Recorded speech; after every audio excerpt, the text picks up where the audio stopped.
ಡಿ.ಕೆ. ಸುರೇಶ್ ಅವರ ಹೆಸರಲ್ಲಿ ವಂಚನೆ ನಡೆದಿರುವ ಆರೋಪ ಪ್ರಕರಣಕ್ಕೆ ಸಂಬಂಧಪಟ್ಟಂತೆ ಆರೋಪಿಗಳು ಇದೀಗ ಇದರ ಬಗ್ಗೆ ಪ್ರತಿಕ್ರಿಯೆಯನ್ನ ನೀಡಿದ್ದಾರೆ. ದೂರುದಾರೆ ವನಿತಾ ನನಗೆ ಮೋಸ ಮಾಡಿದ್ದಾಳೆ, ನಾನು ಡಿ.ಕೆ. ಸುರೇಶ್ ತಂಗಿ ಅಲ್ಲ ಅಂತ ಹೇಳಿ ಐಶ್ವರ್ಯ ಹೇಳಿದ್ದಾರೆ. 5-6 ತಿಂಗಳ ಹಿಂದೆ ವನಿತಾ ಪರಿಚಯ ಆಗಿತ್ತು. ನಮ್ಮ ಮನೆಗೆ ಹಬ್ಬಕ್ಕೆಲ್ಲ ರಾಜಕಾರಣಿಗಳು ಬರ್ತಾರೆ. ವನಿತಾ ಕೂಡ ನನ್ನನ್ನ ಚಿನ್ನದ ಅಂಗಡಿಗೆ ಕರೆದಿದ್ಲು. ಕೋರ್ಟ್ಗೆ ಹೋದ್ರೆ ತಪ್ಪು ಯಾರದು ಅಂತ ಗೊತ್ತಾಗತ್ತೆ ಅಂತ ರಿಪಬ್ಲಿಕ್ ಕನ್ನಡಕ್ಕೆ ಆರೋಪಿ ಐಶ್ವರ್ಯ ಗೌಡ ಪ್ರತಿಕ್ರಿಯೆ ನೀಡಿದ್ದಾರೆ. ತಗೊಂಡಿದ್ದೀನಿ, ಅದಕ್ಕೇನು ಉತ್ತರ ಕೊಡಬೇಕು ಮುಂದಿನ ದಿನಗಳಲ್ಲಿ ನಾನು ಕಾನೂನು ಮುಖಾಂತರ ಹೇಗೆ ಮುಂದುವರೆದು ಉತ್ತರ ಕೊಡಬೇಕು ಅದನ್ನ ನಾನು ಮಾಡ್ತೀನಿ. ಆಕೆ ನನಗೆ ಲಾಸ್ಟ್ ಇಯರ್ 2023 ಏಪ್ರಿಲ್ ಅಲ್ಲಿ ನನಗೆ ಪರಿಚಯ. ಅವರು ನಮ್ಮನ್ನ ಇನ್ವೈಟ್ ಮಾಡಿದ್ರು ಅವ್ರ ಶೋರೂಮ್ಗೆ ಬನ್ನಿ ಅಂತ. ಸೊ ಆ ಟೈಮಲ್ಲಿ ನನಗೆ ಅವರು ಪರಿಚಯ ಆಗಿದ್ರು. ಈಗ ಚಿನ್ನದ ವ್ಯವಹಾರ ನಿಮ್ಮಿಬ್ಬರ ಮಧ್ಯೆ ನಡೆದಿದೆಯಾ ಇಲ್ವಾ? ಸರ್, ಇದ್ರ ಮಧ್ಯೆ ಆಕೆಗೆ ಸ್ವಲ್ಪ ಏನೋ ಪ್ರಾಬ್ಲಮ್ಸ್ ಇತ್ತು ಅನ್ನೋ ರೀಸನ್ಗೆ ಚಿನ್ನದ ವ್ಯವಹಾರ ಅವ್ರು ನಮ್ಮ ಹತ್ರ ಮಾಡಿದ್ದಾರೆ. ನಾನು ಅವ್ರ ಹತ್ರ ನನ್ನನ್ನು ರಿಕ್ವೆಸ್ಟ್ ಮಾಡಿದ್ದಾರೆ, ಈ ತರ ನನಗೆ ಮಾಡ್ಕೊಡು, ನಂಗೆ ಸ್ವಲ್ಪ ಪ್ರಾಬ್ಲಮ್ ಆಗಿದೆ, ನಿನ್ಗೆ ಗೊತ್ತಿರೋ ಕನೆಕ್ಟ್ಸ್ ಅಲ್ಲಿ ನನ್ನ ಸೇಲ್ ಮಾಡ್ಕೊಡು, ಇದೆಲ್ಲ ಚಿನ್ನಗಳನ್ನ ಸೇಲ್ ಮಾಡ್ಕೊಡು ಅಂತ ಆಕೆ ನನ್ನನ್ನು ಕೇಳಿದ್ದಾರೆ. ಸೊ ಆವಾಗ ನಾನೇನ್ ಮಾಡಿದೆ, ಆಯ್ತು ಅಂತ ಹೇಳಿ ನನ್ಗೆ ಗೊತ್ತಿರೋ ಕನೆಕ್ಟ್ಸ್ ಅಲ್ಲಿ ಸೇಲ್ ಮಾಡಿ ಅವ್ರು ಏನ್ ಎಕ್ಸೆಸ್ ಬಿಲ್ ಮೇಲೆ ಎಕ್ಸೆಸ್ ಒಂದು 15 lakh ಆಗ್ತಿದ್ರು, 10 to 15 lakh ಅಷ್ಟು ಆಗ್ತಿದ್ರು, ಅಷ್ಟನ್ನು ನಾನು ಅವ್ರಿಗೆ ಈಸ್ಕೊಟ್ಟಿದ್ದೀನಿ. ಅಂದ್ರೆ ಎಷ್ಟು ವರ್ಷಗಳಿಂದ ವ್ಯವಹಾರ ಇತ್ತು? ಅಷ್ಟೇ, ನಾನು ಏಪ್ರಿಲ್ ಅವರು ನನಗೆ ಪರಿಚಯ, ಮೇ ಇಂದ ವ್ಯವಹಾರ ಶುರು ಆಯ್ತು, ಜಾನ್ವರಿ ಡಿಸೆಂಬರ್ಗೆಲ್ಲ ಮುಗ್ದೋಗಿತ್ತು. ಅಂದ್ರೆ ನಿಮ್ಮ ಮೇಲೆ ಬಂದಿರುವಂತ ಆರೋಪ ಸುಮಾರು 9 ರಿಂದ 10 ಕೋಟಿ ಚಿನ್ನ ಚೀಟಿಂಗ್ ಮಾಡಿದ್ದಾರೆ ಅಂತ ನಿಮ್ಮ ಸರ್. 9 ರಿಂದ 10 ಕೋಟಿ ಅಲ್ಲ, 8 ಕೋಟಿ ಬಂದಿದೆ, 9 ಕೋಟಿ ಬಂದಿದೆ, 10 ಕೋಟಿ ಬಂದಿದೆ. ಈಗ 10 ಹೋಗಿ 13 ಆಯ್ತು, ಈಗ ಮತ್ತೆ 14 ಆಯ್ತು. 14 ಹೇಳಿದ್ದಾರೆ. ನನಗೂ ಎಷ್ಟು ಅಂತ ಅವ್ರು ಹೇಳ್ತಾ ಇನ್ನು ಎಷ್ಟು ಏರಿಸ್ತಾರೆ ನೋಡೋಣ ಅಂತ ವೇಟ್ ಮಾಡ್ತಿದ್ದೀನಿ. ಸರ್, ಆ ತರ ನೆಸೆಸಿಟಿ ನನ್ಗೇನು ಇಲ್ಲ ಸರ್.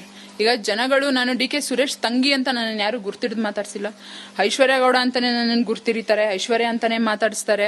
ಎಲ್ಲಾರು ಐಶ್ವರ್ಯ ಮೇಡಮ್ ಅಂತಂದ್ರೆ ನಮ್ಗೆ ಆತರ ಮಾಡ್ತಾರೆ, ಈ ತರ ಸಹಾಯ ಮಾಡ್ತಾರೆ ಅಂತ ಜನಗಳು ಆತರ ಇಟ್ಕೊಂಡಿದ್ದಾರೆ ಬಿಟ್ರೆ. ಸೊ ಆ ವಿಷಯ ತಿಳಿದೇನೆ ಅವರು ಡಿ.ಕೆ. ಸುರೇಶ್ ಸರ್ ಅವ್ರಿಗೂ ನಮ್ಮ ಬಗ್ಗೆ ಒಳ್ಳೆ ವಿಷಯ ತಿಳಿದಿರೋದಕ್ಕೇನೆ ಅವರು ನಾವೇನಾದ್ರು ಫಂಕ್ಷನ್ ಇಲ್ಲ. ಇಲ್ಲ ಸರ್, ನಮ್ಗೂ ಅವ್ರಿಗೂ ಯಾವ್ದೇ ರೀತಿ ಇರಲಿಲ್ಲ. ನಾನೇನು ಅವ್ರ ತಂಗಿನೂ ಅಲ್ಲ. ತಂಗಿನ ಅಂತಂದ್ರೆ ಗೂಗಲ್ ಅಲ್ಲಿ ಹೊಡೆದ್ರೆ ಬರಲ್ವಾ, ಅವ್ರ ತಂಗಿ, ಅವ್ರ ಫ್ಯಾಮಿಲಿ, ಅವ್ರದ್ದು ಏನೇನಿರುತ್ತೆ ಅದೆಲ್ಲ. ಅವ್ರ ಕಸಿನೂ ಅಲ್ಲ, ನಾನು ಅವ್ರ ತಂಗಿನೂ ಅಲ್ಲ. ನಾನು ಈ ಏರಿಯಾದಲ್ಲಿ ಸ್ವಲ್ಪ ಹೆಸರುವಾಸಿಯಾಗಿದ್ದೆ. ಸೊ ಆ ರೀಸನ್ಗೆ ಅವ್ರಿಗೂ ನಮ್ಮ ಬಗ್ಗೆ ವಿಷಯಗಳು ಗೊತ್ತಾಯ್ತು, ಈ ತರ ಒಳ್ಳೆ ವ್ಯಕ್ತಿ ಅನ್ನೋ ತರ ಗೊತ್ತಾಯ್ತು. ಹಾಗಾಗಿ ನಾವು ಅವಾಗ ಪರಿಚಯ ಆಗಿದ್ವಿ ಅಷ್ಟೇ. ಅವ್ರ ಹೆಸರು ನಾನು ಎಲ್ಲೂ ಮಿಸ್ಯೂಸ್ ಮಾಡಿಲ್ಲ. ಇವ್ರೋಗ ಅವ್ರ ಹತ್ರ ಯಾವ ರೀತಿ ಮಾತಾಡಿದಾರೋ, ಏನ್ ಹೇಳಿದಾರೋ, ಏನ್ ಮಾತಾಡಿದಾರೋ, ಸೊ ಆ ವಿಷಯವಾಗಿ ಅವ್ರೇನ್ ತಿಳ್ಕೊಂಡಿದಾರೋ ನನ್ಗದ್ ಗೊತ್ತಿಲ್ಲ. ಇವ್ರು ಅವ್ರ ಹತ್ರ ಹೋಗಿ ಮಾತಾಡಿ ಬಂದಿದ್ದಾರೆ ಅಂದಾಗ ನಾನು ಅವ್ರಿಗೆ ಫೋನ್ ಮಾಡಿ ಕ್ಲಾರಿಟಿ ಕೊಟ್ಟೆ ಅಷ್ಟೇ. ತಗೊಂಡಿದ್ದೀನಿ, ಅದಕ್ಕೇನು ಉತ್ತರ ಕೊಡಬೇಕು ಮುಂದಿನ ದಿನಗಳಲ್ಲಿ ನಾನು ಕಾನೂನು ಮುಖಾಂತರ ಹೇಗೆ ಮುಂದುವರೆದು ಉತ್ತರ ಕೊಡಬೇಕು ಅದನ್ನ ನಾನು ಮಾಡ್ತೀನಿ. ಡಿ.ಕೆ. ಸುರೇಶ್ ಅವರ ಹೆಸರಲ್ಲಿ ವಂಚನೆ ನಡೆದಿರುವ ಆರೋಪ ಪ್ರಕರಣಕ್ಕೆ ಸಂಬಂಧಪಟ್ಟಂತೆ ಆರೋಪಿಗಳು ಇದೀಗ ಇದರ ಬಗ್ಗೆ ಪ್ರತಿಕ್ರಿಯೆಯನ್ನ ನೀಡಿದ್ದಾರೆ. ದೂರುದಾರೆ ವನಿತಾ ನನಗೆ ಮೋಸ ಮಾಡಿದ್ದಾಳೆ, ನಾನು ಡಿ.ಕೆ. ಸುರೇಶ್ ತಂಗಿ ಅಲ್ಲ ಅಂತ ಹೇಳಿ ಐಶ್ವರ್ಯ ಹೇಳಿದ್ದಾರೆ. 5-6 ತಿಂಗಳ ಹಿಂದೆ ವನಿತಾ ಪರಿಚಯ ಆಗಿತ್ತು. ನಮ್ಮ ಮನೆಗೆ ಹಬ್ಬಕ್ಕೆಲ್ಲ ರಾಜಕಾರಣಿಗಳು ಬರ್ತಾರೆ. ವನಿತಾ ಕೂಡ ನನ್ನನ್ನ ಚಿನ್ನದ ಅಂಗಡಿಗೆ ಕರೆದಿದ್ಲು. ಕೋರ್ಟ್ಗೆ ಹೋದ್ರೆ ತಪ್ಪು ಯಾರದು ಅಂತ ಗೊತ್ತಾಗತ್ತೆ ಅಂತ ರಿಪಬ್ಲಿಕ್ ಕನ್ನಡಕ್ಕೆ ಆರೋಪಿ ಐಶ್ವರ್ಯ ಗೌಡ ಪ್ರತಿಕ್ರಿಯೆ ನೀಡಿದ್ದಾರೆ. ತಗೊಂಡಿದ್ದೀನಿ, ಅದಕ್ಕೇನು ಉತ್ತರ ಕೊಡಬೇಕು ಮುಂದಿನ ದಿನಗಳಲ್ಲಿ ನಾನು ಕಾನೂನು ಮುಖಾಂತರ ಹೇಗೆ ಮುಂದುವರೆದು ಉತ್ತರ ಕೊಡಬೇಕು ಅದನ್ನ ನಾನು ಮಾಡ್ತೀನಿ. ಆಕೆ ನನಗೆ ಲಾಸ್ಟ್ ಇಯರ್ 2023 ಏಪ್ರಿಲ್ ಅಲ್ಲಿ ನನಗೆ ಪರಿಚಯ. ಅವರು ನಮ್ಮನ್ನ ಇನ್ವೈಟ್ ಮಾಡಿದ್ರು ಅವ್ರ ಶೋರೂಮ್ಗೆ ಬನ್ನಿ ಅಂತ. ಸೊ ಆ ಟೈಮಲ್ಲಿ ನನಗೆ ಅವರು ಪರಿಚಯ ಆಗಿದ್ರು. ಈಗ ಚಿನ್ನದ ವ್ಯವಹಾರ ನಿಮ್ಮಿಬ್ಬರ ಮಧ್ಯೆ ನಡೆದಿದೆಯಾ ಇಲ್ವಾ? ಸರ್, ಇದ್ರ ಮಧ್ಯೆ ಆಕೆಗೆ ಸ್ವಲ್ಪ ಏನೋ ಪ್ರಾಬ್ಲಮ್ಸ್ ಇತ್ತು ಅನ್ನೋ ರೀಸನ್ಗೆ ಚಿನ್ನದ ವ್ಯವಹಾರ ಅವ್ರು ನಮ್ಮ ಹತ್ರ ಮಾಡಿದ್ದಾರೆ. ನಾನು ಅವ್ರ ಹತ್ರ ನನ್ನನ್ನು ರಿಕ್ವೆಸ್ಟ್ ಮಾಡಿದ್ದಾರೆ, ಈ ತರ ನನಗೆ ಮಾಡ್ಕೊಡು, ನಂಗೆ ಸ್ವಲ್ಪ ಪ್ರಾಬ್ಲಮ್ ಆಗಿದೆ, ನಿನ್ಗೆ ಗೊತ್ತಿರೋ ಕನೆಕ್ಟ್ಸ್ ಅಲ್ಲಿ ನನ್ನ ಸೇಲ್ ಮಾಡ್ಕೊಡು, ಇದೆಲ್ಲ ಚಿನ್ನಗಳನ್ನ ಸೇಲ್ ಮಾಡ್ಕೊಡು ಅಂತ ಆಕೆ ನನ್ನನ್ನು ಕೇಳಿದ್ದಾರೆ. ಸೊ ಆವಾಗ ನಾನೇನ್ ಮಾಡಿದೆ, ಆಯ್ತು ಅಂತ ಹೇಳಿ ನನ್ಗೆ ಗೊತ್ತಿರೋ ಕನೆಕ್ಟ್ಸ್ ಅಲ್ಲಿ ಸೇಲ್ ಮಾಡಿ ಅವ್ರು ಏನ್ ಎಕ್ಸೆಸ್ ಬಿಲ್ ಮೇಲೆ ಎಕ್ಸೆಸ್ ಒಂದು 15 lakh ಆಗ್ತಿದ್ರು, 10 to 15 lakh ಅಷ್ಟು ಆಗ್ತಿದ್ರು, ಅಷ್ಟನ್ನು ನಾನು ಅವ್ರಿಗೆ ಈಸ್ಕೊಟ್ಟಿದ್ದೀನಿ.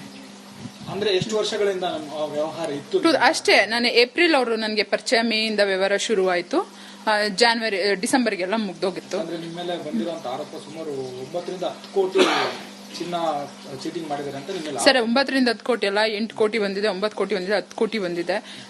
ಈಗ 10 ಹೋಗಿ 13 ಆಯ್ತು, ಈಗ ಮತ್ತೆ 14 ಆಯ್ತು. 14 ಹೇಳಿದ್ದಾರೆ. ನನಗೂ ಎಷ್ಟು ಅಂತ ಅವ್ರು ಹೇಳ್ತಾ ಇನ್ನು ಎಷ್ಟು ಏರಿಸ್ತಾರೆ ನೋಡೋಣ ಅಂತ ವೇಟ್ ಮಾಡ್ತಿದ್ದೀನಿ. ಹೆಸರಲ್ಲಿ ಮಾತಾಡಿದ್ರು ಸರ್. ಆ ತರ ನೆಸೆಸಿಟಿ ನನ್ಗೇನು ಇಲ್ಲ ಸರ್. ಈಗ ಜನಗಳು ನಾನು ಡಿ ಕೆ ಸುರೇಶ್ ತಂಗಿ ಅಂತ ನನ್ನ ಯಾರು ಗುರ್ತಿಡ್ದು ಮಾತಾಡ್ಸಿಲ್ಲ. ಐಶ್ವರ್ಯ ಗೌಡ ಅಂತಾನೆ ನನ್ನ ಗುರ್ತಿರಿತಾರೆ, ಐಶ್ವರ್ಯ ಅಂತಾನೆ ಮಾತಾಡಿಸ್ತಾರೆ. ಎಲ್ಲಾರು ಐಶ್ವರ್ಯ ಮೇಡಮ್ ಅಂತಂದ್ರೆ ನಮ್ಗೆ ಆತರ ಮಾಡ್ತಾರೆ, ಈ ತರ ಸಹಾಯ ಮಾಡ್ತಾರೆ ಅಂತ ಜನಗಳು ಆತರ ಇಟ್ಕೊಂಡಿದ್ದಾರೆ ಬಿಟ್ರೆ. ಸೊ ಆ ವಿಷಯ ತಿಳ್ದೇನೆ ಅವರು ಡಿ ಕೆ ಸುರೇಶ್ ಸರ್ ಅವ್ರಿಗೂ ನಮ್ಮ ಬಗ್ಗೆ ಒಳ್ಳೆ ವಿಷಯ ತಿಳಿದಿರೋದಕ್ಕೇನೆ ಅವರು ನಾವೇನಾದ್ರು ಫಂಕ್ಷನ್ ಇಲ್ಲ. ಇಲ್ಲ ಸರ್, ನಮ್ಗೂ ಅವ್ರಿಗೂ ಯಾವ್ದೇ ರೀತಿ ಇರಲಿಲ್ಲ. ನಾನೇನು ಅವ್ರ ತಂಗಿನೂ ಅಲ್ಲ. ತಂಗಿನ ಅಂತಂದ್ರೆ ಗೂಗಲ್ ಅಲ್ಲಿ ಹೊಡೆದ್ರೆ ಬರಲ್ವಾ, ಅವ್ರ ತಂಗಿ ಅವ್ರ ಫ್ಯಾಮಿಲಿ ಅವ್ರದ್ದು ಏನೇನಿರುತ್ತೆ ಅದೆಲ್ಲ. ಅವ್ರ ಕಸಿನೂ ಅಲ್ಲ, ನಾನು ಅವ್ರ ತಂಗಿನೂ ಅಲ್ಲ. ನಾನು ಈ ಏರಿಯಾದಲ್ಲಿ ಸ್ವಲ್ಪ ಹೆಸರುವಾಸಿಯಾಗಿದ್ದೆ. ಸೊ ಆ ರೀಸನ್ಗೆ ಅವ್ರಿಗೂ ನಮ್ಮ ಬಗ್ಗೆ ವಿಷಯಗಳು ಗೊತ್ತಾಯ್ತು, ಈ ತರ ಒಳ್ಳೆ ವ್ಯಕ್ತಿ ಅನ್ನೋ ತರ ಗೊತ್ತಾಯ್ತು. ಹಾಗಾಗಿ ನಾವು ಅವಾಗ ಪರಿಚಯ ಆಗಿದ್ವಿ ಅಷ್ಟೇ. ಅವ್ರ ಹೆಸರು ನಾನು ಎಲ್ಲೂ ಮಿಸ್ಯೂಸ್ ಮಾಡಿಲ್ಲ. ಇವ್ರೋಗ ಅವ್ರ ಹತ್ರ ಯಾವ ರೀತಿ ಮಾತಾಡಿದಾರೋ, ಏನ್ ಹೇಳಿದಾರೋ, ಏನ್ ಮಾತಾಡಿದಾರೋ, ಸೊ ಆ ವಿಷಯವಾಗಿ ಅವ್ರೇನ್ ತಿಳ್ಕೊಂಡಿದಾರೋ ನನ್ಗದ್ ಗೊತ್ತಿಲ್ಲ. ಇವ್ರು ಅವ್ರ ಹತ್ರ ಹೋಗಿ ಮಾತಾಡಿ ಬಂದಿದ್ದಾರೆ ಅಂದಾಗ ನಾನು ಅವ್ರಿಗೆ ಫೋನ್ ಮಾಡಿ ಕ್ಲಾರಿಟಿ ಕೊಟ್ಟೆ ಅಷ್ಟೇ. ತಗೊಂಡಿದ್ದೀನಿ. ಅದಕ್ಕೇನು ಉತ್ತರ ಕೊಡಬೇಕು ಮುಂದಿನ ದಿನಗಳಲ್ಲಿ ನಾನು ಕಾನೂನು ಮುಖಾಂತರ ಹೇಗೆ ಮುಂದುವರೆದು ಉತ್ತರ ಕೊಡಬೇಕು ಅದನ್ನ ನಾನು ಮಾಡ್ತೀನಿ. ಡಿ ಕೆ ಸುರೇಶ್ ಅವರ ಹೆಸರಲ್ಲಿ ವಂಚನೆ ನಡೆದಿರುವ ಆರೋಪ ಪ್ರಕರಣಕ್ಕೆ ಸಂಬಂಧಪಟ್ಟಂತೆ ಆರೋಪಿಗಳು ಇದೀಗ ಇದರ ಬಗ್ಗೆ ಪ್ರತಿಕ್ರಿಯೆಯನ್ನ ನೀಡಿದ್ದಾರೆ. ದೂರುದಾರೆ ವನಿತಾ ನನಗೆ ಮೋಸ ಮಾಡಿದ್ದಾಳೆ, ನಾನು ಡಿ ಕೆ ಸುರೇಶ್ ತಂಗಿ ಅಲ್ಲ ಅಂತ ಹೇಳಿ ಐಶ್ವರ್ಯ ಹೇಳಿದ್ದಾರೆ. 5-6 ತಿಂಗಳ ಹಿಂದೆ ವನಿತಾ ಪರಿಚಯ ಆಗಿತ್ತು. ನಮ್ಮ ಮನೆಗೆ ಹಬ್ಬಕ್ಕೆಲ್ಲ ರಾಜಕಾರಣಿಗಳು ಬರ್ತಾರೆ. ವನಿತಾ ಕೂಡ ನನ್ನನ್ನ ಚಿನ್ನದ ಅಂಗಡಿಗೆ ಕರೆದಿದ್ಲು. ಕೋರ್ಟ್ಗೆ ಹೋದ್ರೆ ತಪ್ಪು ಯಾರದು ಅಂತ ಗೊತ್ತಾಗತ್ತೆ ಅಂತ ರಿಪಬ್ಲಿಕ್ ಕನ್ನಡಕ್ಕೆ ಆರೋಪಿ ಐಶ್ವರ್ಯ ಗೌಡ ಪ್ರತಿಕ್ರಿಯೆ ನೀಡಿದ್ದಾರೆ. ತಗೊಂಡಿದ್ದೀನಿ. ಅದಕ್ಕೇನು ಉತ್ತರ ಕೊಡಬೇಕು ಮುಂದಿನ ದಿನಗಳಲ್ಲಿ ನಾನು ಕಾನೂನು ಮುಖಾಂತರ ಹೇಗೆ ಮುಂದುವರೆದು ಉತ್ತರ ಕೊಡಬೇಕು ಅದನ್ನ ನಾನು ಮಾಡ್ತೀನಿ. ಆಕೆ ನನಗೆ ಲಾಸ್ಟ್ ಇಯರ್ 2023 ಏಪ್ರಿಲ್ ಅಲ್ಲಿ ನನಗೆ ಪರಿಚಯ. ಅವರು ನಮ್ಮನ್ನ ಇನ್ವೈಟ್ ಮಾಡಿದ್ರು ಅವ್ರ ಶೋರೂಮ್ಗೆ ಬನ್ನಿ ಅಂತ. ಸೊ ಆ ಟೈಮಲ್ಲಿ ನನಗೆ ಅವರು ಪರಿಚಯ ಆಗಿದ್ರು.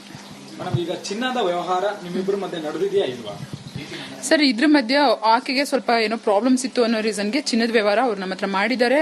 ನಾನು ಅವ್ರ ಹತ್ರ ನನ್ನನ್ನು ರಿಕ್ವೆಸ್ಟ್ ಮಾಡಿದ್ದಾರೆ, ಈ ತರ ನನಗೆ ಮಾಡ್ಕೊಡು, ನಂಗೆ ಸ್ವಲ್ಪ ಪ್ರಾಬ್ಲಮ್ ಆಗಿದೆ, ನಿನ್ಗೆ ಗೊತ್ತಿರೋ ಕನೆಕ್ಟ್ಸ್ ಅಲ್ಲಿ ನನ್ನ ಸೇಲ್ ಮಾಡ್ಕೊಡು, ಇದೆಲ್ಲ ಚಿನ್ನಗಳನ್ನ ಸೇಲ್ ಮಾಡ್ಕೊಡು ಅಂತ ಆಕೆ ನನ್ನನ್ನು ಕೇಳಿದ್ದಾರೆ.